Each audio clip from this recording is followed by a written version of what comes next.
Όπως όλοι σας έχετε καταλάβει, είμαι εξέχουσα προσωπικότητα, γι' αυτό δεν πάω πουθενά αν δεν έχει στηθεί πρώτα ο θρόνος μου και αν δεν πάρω μαζί μου τα σκύπτρα μου. Θα αναρωτιέστε βέβαια τώρα τι με κάνει εμένα εξέχουσα προσωπικότητα και θα σας απαντήσω ότι είμαι ο άνθρωπος που αποδεικνύει ζωντανά γιατί όταν έχεις να κάνεις με ανθρώπους είναι απλώς ηλίθιο να μιλάς με πιθανότητες. Με βάση τη λογική των πιθανότητων και των γιατρών, η μητέρα μου δεν είχε καμία πιθανότητα να κάνει παιδί. Αλλά να που εγώ υπάρχω. Γιατί η ζωή όταν της ανοίξεις την αγκαλιά σου όπως έρχεται, συνηθίζει να σου κάνει δωράκια. Βέβαια, ποτέ δεν συνηθίζει να σου κάνει τα δωράκια που έχεις φανταστεί. Έτσι, έδωσε στη μαμά μου ένα παιδί, αλλά όχι το παιδί που φανταζόταν, όπως κάνει με όλες τις μαμάδες. Εκείνη φανταζόταν ένα συνηθισμένο παιδί και εγώ δεν ήμουνα καθόλου συνηθισμένο. Είχα έναν εντελώς δικό μου τρόπο να κινούμαι, που δεν τον είχε κανείς άλλος στο περιβάλλον μου. Αυτόν τον τρόπο οι γιατροί τον ονόμαζαν εγκεφαλική παράλυση. Εγώ πάλι τον έλεγα η δική μου μοναδικότητα. Αυτός με έσπρωξε να κάνω και ένα ordinary πράγμα ως παιδί, που ξέχασα να το πω στο Δημήτρη. Έφτιαξα στη μάνα μου πίνακα ζωγραφικής στο πάτωμα της κουζίνας, με μακαρόνια κολλημένα με μέλι. Γιατί εγώ την περισσότερη ζωή μου εκείνα τα χρόνια την περνούσα στο πάτωμα. Στο πάτωμα έπαιζα. Στο πάτωμα, όπως σας είπα, ζωγράφιζα πότε με μπογιές και πότε με μακαρόνια. Στο πάτωμα έμαθα τις πρώτες μου λέξεις. Στο πάτωμα έμαθα και να χορεύω.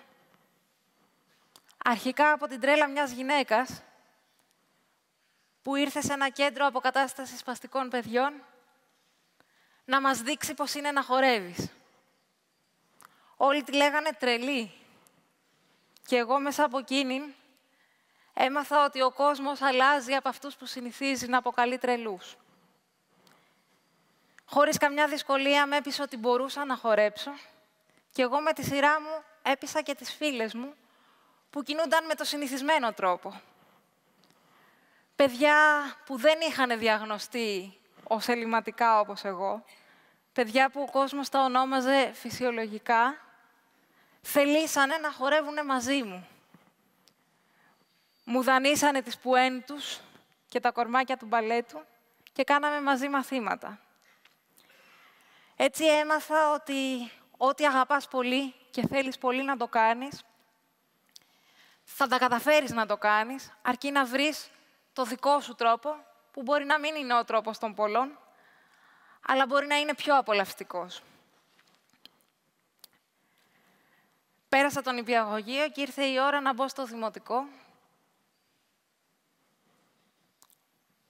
Και εκεί οι άνθρωποι δεν ξέρανε πώς να αντιμετωπίσουν μια μαθήτρια που κινείται διαφορετικά. Οπότε η πρώτη απάντηση ήταν καλύτερα μακριά από μας, καλύτερα όχι εδώ.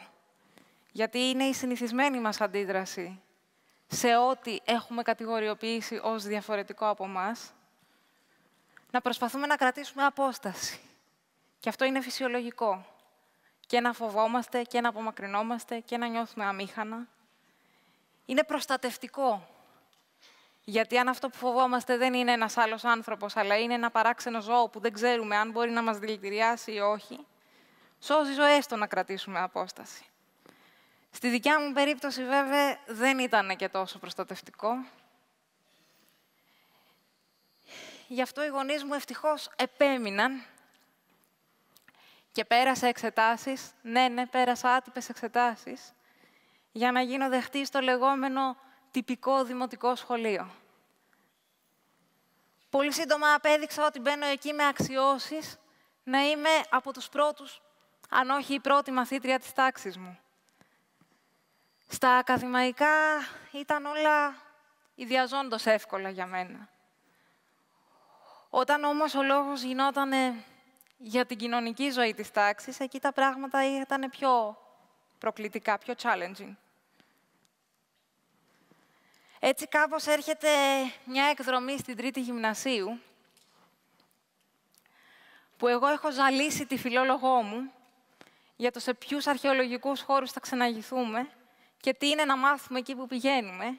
Και εκείνη μου λέει, σε παρακαλώ, αν κάτσω να στα πω αυτά, όλοι οι υπόλοιποι θα διαλύσουν την τάξη. Αν θέλεις, έλα να με βρεις κάποια στιγμή σε ένα διάλειμμα.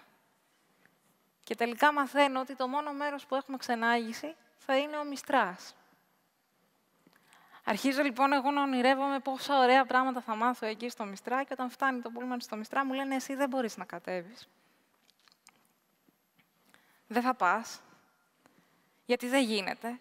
Λέω όχι, αποκλείεται, γίνεται, θα το κάνω. Καλά, λέει, άντε να την πάμε μέχρι το πλάτωμα, να τα δει εκεί από πάνω και θα γυρίσουμε να τη μαζέψουμε. Πάω στο πλάτωμα, μου λένε, είσαι καλά. Λέω, εννοείται. Συνεχίζουμε δηλαδή. Λέω, ναι, φυσικά. Και τελικά έφτασα να κατέβω όλο το Μιστρά με τα πόδια και να έχω ολόκληρη την Τρίτη Γυμνασίου να φωνάζει ρυθμικά το όνομά μου και να με χειροκροτεί φτάνοντας στο λεωφορείο. Ήτανε μια από τις πιο ωραίες στιγμές της ζωής μου που δεν θα την είχα ζήσει ποτέ αν ο κόσμος με θεωρούσε φυσιολογική. Επίσης, ένα από τα πιο ωραία πράγματα που μου συμβαίνουν και ίσως να μην μου είχε συμβεί ποτέ, αν ο κόσμος με θεωρούσε φυσιολογική, είναι ότι από πολύ μικρή κατάφερα να γράφω παραμύθια. Η αρχή γι' αυτό έγινε ένα καλοκαίρι στο μπαλκόνι του εξοχικού μου στο Ναύπλιον, που ακούω ένα παγόνι να κρόζει με τη χαρακτηριστική του φωνή. Και επειδή ως παιδί είχα ανακαλύψει ότι είναι πολύ σημαντικό να ρωτάς για ό,τι δεν ξέρεις, ρωτάω τη γιαγιά μου, δεν μου λες γιατί κάνουν έτσι αυτά τα πουλιά. Και μου απαντάει με ένα θρύλο της πόλης του Ναυπλίου ότι ξέρεις, βλέπουν τα πόδια τους και τους φαίνονται πολύ άσχημα και κλαίνε, αλλά δεν μπορούν να δουν την ουρά τους. Και εκεί σκέφτομαι, αχ ναι, κάποιος πρέπει να δει την ουρά του. Κάποιος πρέπει να του πει πόσο όμορφη είναι. Και έχοντας συνηθίσει να κάνω πράγματα όχι συνηθισμένα, αποφασίζω ως εγγονή να πω ένα παραμύθι στη γιαγιά μου. Και της λέω μια ιστορία για ένα παγόνι που βρέθηκε σε ένα δάσος που δεν ήξερε και εκεί ετοιμαζόταν μια μεγάλη γιορτή. Ήθελε σε αυτή τη γιορτή να βρει το ρόλο του, αλλά δεν μπορούσε, γιατί όλοι θεωρούσαν πως δεν είναι ικανό για τίποτα. Μέχρι που οι πεταλούδες είδαν πόσο ωραία ήταν η ουρά του και θέλαν πάρα πολύ να χορέψουν μαζί του. Εκείνος έγινε ο πρώτος χορευτής της σκηνής που τον χειροκρότησε και τον αγάπησε όλο το δάσος και δεν θέλαν να τον αφήσουν να φύγει μακριά τους. Και έτσι βρήκε στέγη και για εκείνον και για την οικογένειά του και για όλα τα παγόνια του κόσμου. Αυτό που έκανε το παγόνι ήθελα να κάνω κι εγώ στη ζωή μου. Να βρω το δικό μου χώρο στη μεγάλη γιορτή. Έτσι αποφάσισα ότι θα αξιοποιήσω όλες τις διεξόδους που μου δινόντουσαν και η πιο σημαντική από αυτές ήταν η ακαδημαϊκή. Ήθελα από μικρή να σπουδάσω. Και να σπουδάσω τι? Να σπουδάσω ψυχολογία. Για να βοηθήσω ακριβώς τους ανθρώπους να δούνε την ομορφιά του εαυτού τους που δεν έχουν ακόμα δει, την ουρά τους. Έφτασα λοιπόν κάποτε στην ώρα που έπρεπε να μπω στο πανεπιστήμιο και μου ανακοινώθηκε ότι επειδή κάποιοι θέλουν να με διευκολύνουν, έχουν αποφασίσει και έχουν νομοθετήσει ότι μπορώ να μπω στο πανεπιστήμιο χωρίς να δώσω πανελλήνιες εξετάσεις. Εγώ όμως δεν μπορούσα να καταλάβω γιατί το γεγονός ότι τα πόδια μου δεν περπατάνε γρήγορα σχετίζεται με το αν είμαι ικανή να περάσω τη διαδικασία των πανελληνίων, να εισαχθώ και να τελειώσω μια σχολή. Και είπα όχι, θα δώσω κανονικά εξετάσεις. Με την τυπική διαδικασία. Έδωσα και πέρασα ως πρώτη εισαχθήσα με την καλύτερη βαθμολογία στο τμήμα του Παντίου Πανεπιστημίου, από όπου και αποφοίτησα πάλι ως πρώτη Μετά...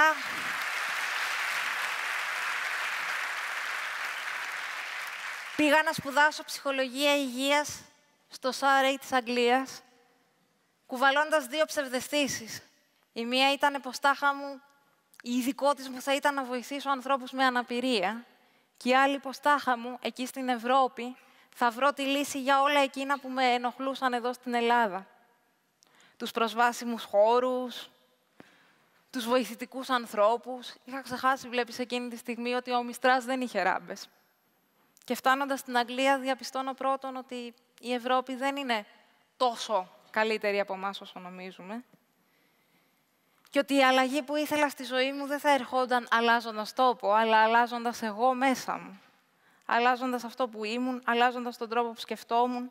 Αυτό που μου πρόσφερε λοιπόν η Αγγλία δεν ήταν περισσότερες ράμπες, αλλά η ικανότητα να δω ότι μπορούσα να ζήσω και να φροντίσω τον εαυτό μου πολύ μακριά από τη μαμά μου, σε πολύ δύσκολες συνθήκες, εκεί που δεν ξέρω πώς γίνεται, μπορώ τελικά να βρω τη λύση. Αυτό έμαθα εκεί στην Αγγλία.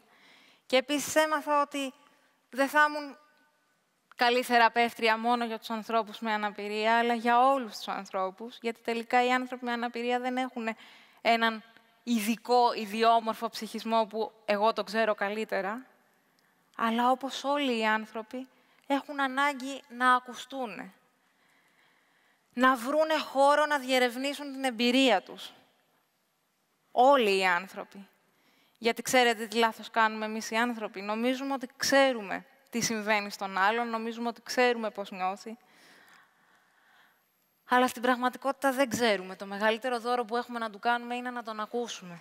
Και αυτό, ευτυχώς, μέσα από τα χρόνια της εκπαίδευσής μου, αλλά και από τις προσωπικές μου εμπειρίες, το έχω μάθει πολύ καλά και νομίζω ότι μπορώ να το προσφέρω σε όλους τους ανθρώπους. Σε όποια κοινωνική κατηγορία κι αν τους έχουμε εντάξει.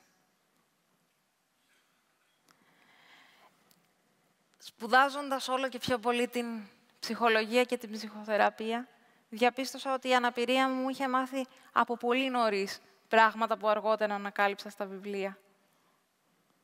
Όπως το ότι πριν προσφέρεις μια οποιαδήποτε βοήθεια στον άλλον, είναι καλό να τον ρωτήσεις τι βοήθεια χρειάζεται.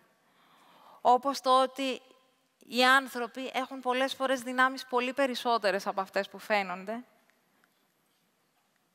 και χρειάζονται έναν καλό ακροατή για να μπορέσουν να τις ανακαλύψουν.